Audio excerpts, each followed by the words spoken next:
Studio. Play, learn, laugh.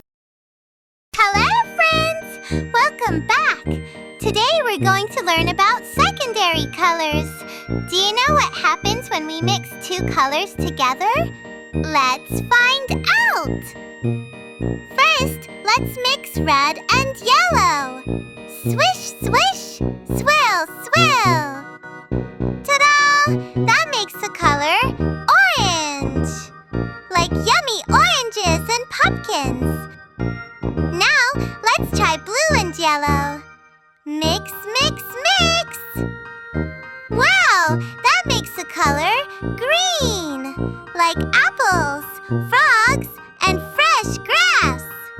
Let's see what happens with red and blue. Spin, spin, mix, mix! Yay! That makes the color purple! Like grapes, violets, and magic potions!